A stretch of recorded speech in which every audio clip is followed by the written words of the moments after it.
Not once, man. Like that? Yeah, like that. Got him. So, what we're doing, one general principle, this is not a technique, this is a principle. I just say hands on top, hands on top. If me, watch out, there's shit there on the ground, right? If me and Furkan are fighting, you guys see a lot of MMA fighters use this kind of long guard. One famous fighter in particular kind of uses this kind of stuff. I'll just be yelling hands on top. What I'm talking about is wherever we're at, I want my hands on top. If my hands are on top, just generally this is better. Furkan punch me, right? He's got to move his hands, but for me to punch him, I don't have to do anything. So you get your hands on top. This lets me strike. I go hands on top. This lets me start my grappling. You can roll it for the elbow. You can push down to punch. We got videos on both of those, but just in general, hands on top is better. So one little drill, we do some open-handed kind of slap box, partner shadow box type stuff. We just try to both get our hands on top. I'm trying to get my hands on top of his. He's trying to get his hands on top of me. Just touching shoulders, right? Just try to touch shoulders, and we just do a lot of this. So he's gonna try to touch my shoulders. I'm gonna try to touch his shoulders, and it gets us used to open hand, kind of.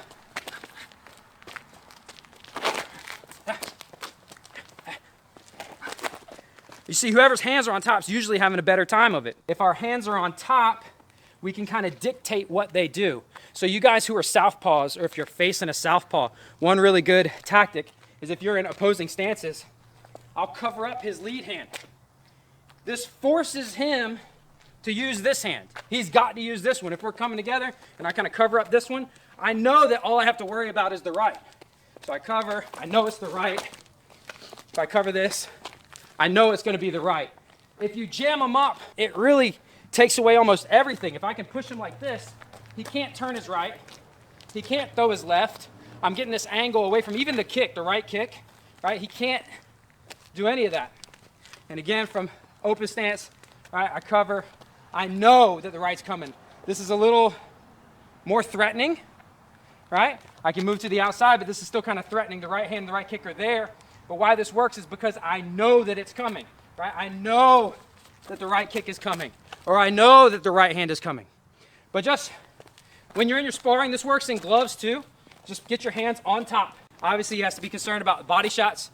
That's why this is not a perfect solution. This is just a general principle.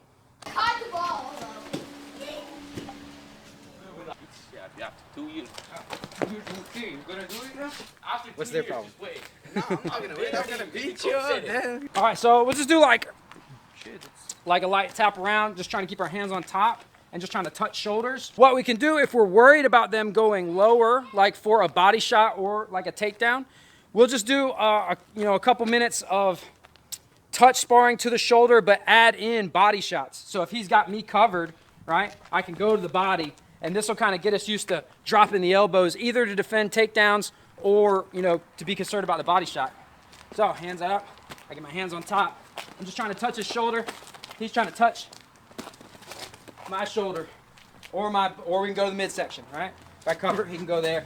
Change levels. Make sure you change levels for that body shot, right? So if you go down, you got to get down low. This will give me a better look. It looks like a real body shot. And if you're shooting in for a takedown, you change levels. That'll give me the right impetus to pull my elbows down to defend that, right? So I get, hey, there you go. Good shot. If you want to keep track of points, each of these would be points, and then we would hand out squats or burpees depending on how many points you got. So if I get, 10 points, he's got to do 10 squats or 10 burpees or whatever.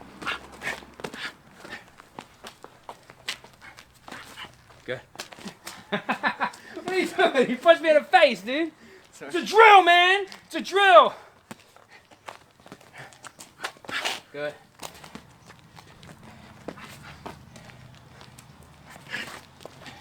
Good shot. So,